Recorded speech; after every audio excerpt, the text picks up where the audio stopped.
নমস্কার। শিক্ষকতা মানে টিচিংয়ের জগতে এমন কিছু প্রশ্ন আছে তাই না, যে আমাদের ভেতরটা একদম নাড়িয়ে দেয়, কিন্তু হয়তো সবসময় মুখে বলা হয়ে ওঠে না। আজ আমরা ঠিক সেরকমই একটা গভীর কানেকশন নিয়ে কথা বলবো। আমাদের ব্রেন, আমাদের শরীর আর আমাদের ব্যবহারের মধ্যে যে অদ্ভুত একটা যোগসূত্র আছে সেটা নিয়ে। আর দেখব এই সহজ সত্যিটা বুঝতে পারলে কিভাবে একজন টিচার আর স্টুডেন্টের জীবনটাই পাল্টে যেতে পারে। তো চলুন শুরু করা যাক। এই প্রশ্নটা দেখুন, এটা কিন্তু শুধু একটা প্রশ্ন না, এটা যেন একটা চাপা দীর্ঘশ্বাস, যা আজকাল অনেক শিক্ষকের মনে রোজ প্রতিদিন কোথাও না কোথাও প্রতিধ্বনিত হয়। আমাদের আজকের এই আলোচনাটা আমরা শুরুই করব এই অব্যক্ত অনুভূতিটাকে, এই না বলা কষ্টটাকে স্বীকার করে নিয়ে। তাহলে কি সেই অদৃশ্য ভার, কি সেই না বলা চাপ যা আজকের শিক্ষকরা বয়ে বেড়াচ্ছেন? চলুন একটু গভীরে গিয়ে দেখে আর সেটাকে বোঝার চেষ্টা করি। একবার ভেবে দেখুন তো, একজন শিক্ষকের কাছে আমাদের সমাজের ঠিক কি কি চাওয়া পাওয়া। একদিকে সিলেবাস শেষ করতে হবে, ক্লাসরুম সামলাতে হবে, অন্যদিকে আবার প্রত্যেকটা বাচ্চাকে আত্মবিশ্বাসী, মানসিকভাবে সুস্থ একজন মানুষ হিসাবেও গড়ে তুলতে হবে। এই সবগুলো দায়িত্ব একসাথে। আর সত্যি বলতে কি, অনেক সময় তো এই দায়িত্বগুলো একটা আরেকটার সঙ্গে ধাক্কা খায়, তাই আর এখানেই হলো আসল সমস্যাটা। সমাজ চাইছে তারা সুপারহিউম্যান হয়ে উঠুন, কিন্তু এই মানবিক দায়িত্বটা পালন করার জন্য তাদেরকে সেইভাবে তৈরিই করা হয় না। মানে যা বইপত্রে শেখানো হয় আর ক্লাসরুমে যা সত্যি সত্যি করতে হয়, তার মধ্যে একটা বিশাল ফাঁক, একটা গ্যাপ থেকে যায়। তাহলে ক্লাসের এই যে এত চ্যালেঞ্জ, এর আসল কারণটা ঠিক কোথায়?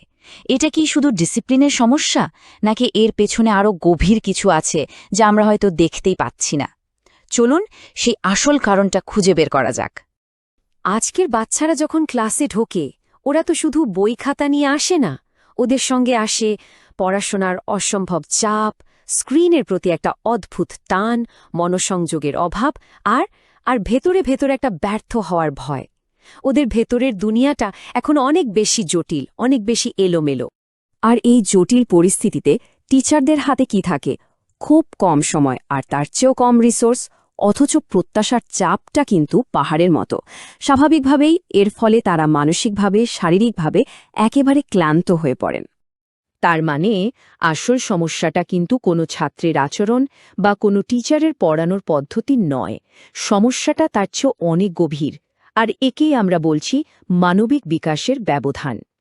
এটা এমন একটা গ্যাপ যেখানে ছাত্র আর শিক্ষক দুজনেরই যে মানসিক কিছু চাহিদা আছে, সেটা বোঝার আর পূরণ করার সেই সংযোগটাই কোথাও যেন হারিয়ে গেছে। তাহলে এর সমাধান কি? উপায়টা কোথায়? উপায়টা হলো শিক্ষাকে, মানে টিচিংকে সম্পূর্ণ নতুন একটা চোখে দেখা।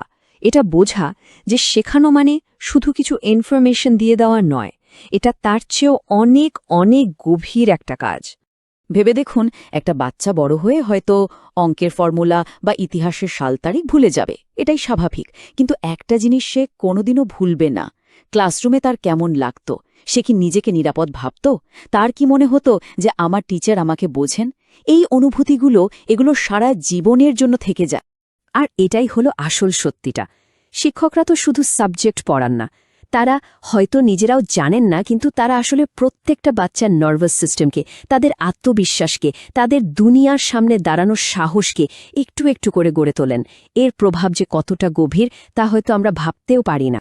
আর এই গভীর প্রভাবটাকে একটা পজিটিভ দিকে নিয়ে যাওয়ার জন্যই দরকার ব্রেন বডি বিহেভিয়ার অ্যাপ্রোচ। এর মূল আইডিয়াটা খুবই সহজ কিন্তু ভীষণ শক্তিশালী। আইডিয়াটা হলো, যদি একটা বাচ্চার মন আর শরীর শান্ত না থাকে, তাহলে তার ব্রেন শেখার জন্য তৈরিই হতে পারে না। সিম্পল। এই অ্যাপ্রোচের প্রথম ধাপটা হলো কম্পিটেন্সি মডেল। এটা শিক্ষকদেরকে তিনটে দারুণ জিনিস দেয়। ১. বাচ্চার ব্রেন কিভাবে কাজ করে সে জ্ঞান। ২. তাদের ইমোশনগুলোকে ঠিক পথে চালনা করার স্কিল। আর ৩. শাসন দিয়ে নয়, সহানুভূতি দিয়ে কানেক্ট করার একটা মন মানসিকতা। আর দ্বিতীয় ধাপটা হলো নলেজ পারফরম্যান্স সিস্টেম। এটা হলো সেই জ্ঞানকে ক্লাসরুমের রিয়ালিটিতে কাজে লাগানোর উপায়। মানে কিভাবে নিজের আর স্টুডেন্টদের ইমোশন কন্ট্রোল করতে হয়, ক্লাসের এনার্জি লেভেল কিভাবে ম্যানেজ করতে হয়, আর ভয় দেখিয়ে নয় বরং একটা পজিটিভ রুটিন তৈরি করে কিভাবে ডিসিপ্লিন আনা যায়, এই সব প্র্যাকটিক্যাল টেকনিকগুলোই এর মধ্যে পড়ে। তো এই পদ্ধতিগুলো যখন ক্লাসে সত্যি সত্যি ব্যবহার করা হয় তখন ক্লাসরুমের ছবিটা কেমন দাঁড়ায় চলুন সেই বদলে যাওয়া ক্লাসরুমের একটা ঝলক দেখা যাক। আগে হয়তো অভিজ্ঞতাটা ছিল এরকম, সারাক্ষণ ডিসিপ্লিন নিয়ে একটা যুদ্ধ, টিচারে বাড়তে থাকা ক্লান্তি, ভয় দেখিয়ে আনা একটা থমথমে নীরবতা, আর আর টিচার আর স্টুডেন্টের মধ্যে একটা অদৃশ্য দেওয়াল। আর সেখান থেকে ক্লাসরুমটা হয়ে ওঠে এরকম একটা জায়গা, যেখানে ভয় নয়, আছে পারস্পরিক শ্রদ্ধা, যেখানে বাচ্চারা মানসিকভাবে নিরাপদ বোধ করে আর তাই আত্মবিশ্বাসের সঙ্গে ক্লাসে অংশ নেয়, যেখানে পড়াশোনাটা একটা আনন্দের ব্যাপার হয়ে ওঠে। আর এর ফলে যে বদলগুলো আসে সেগুলো কিন্তু অসাধারণ।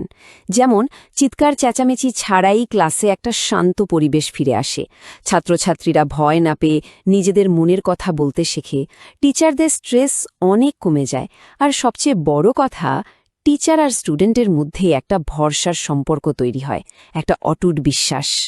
তো এটাই হলো সেই নতুন পথে চলার একটা আন্তরিক আমন্ত্রণ, টিচিংকে আরও সহজ, আরও আনন্দময় আর টেকসই করে তোলার একটা রাস্তা। এখন হয়তো আপনার মনে হতে পারে যে এটা তো টিচারদের জন্য আরও একটা বাড়তি কাজ, কিন্তু বিশ্বাস করুন সত্যিটা ঠিক তার উল্টো। এই পদ্ধতিটা আসলে টিচারদের কাজটা আরও অনেক হালকা করে দেয়, কঠিন নয়। শেষ পর্যন্ত আমাদের লক্ষ্যটা মাত্র 3টে কথায় বলা যায়: শেখান, কিন্তু স্বচ্ছতার সঙ্গে, শেখান কিন্তু শান্তভাবে, আর এমনভাবে শেখান যা শুধু পরীক্ষার জন্য নয়, জীবনের জন্য। এটাই আমাদের মূল মন্ত্র।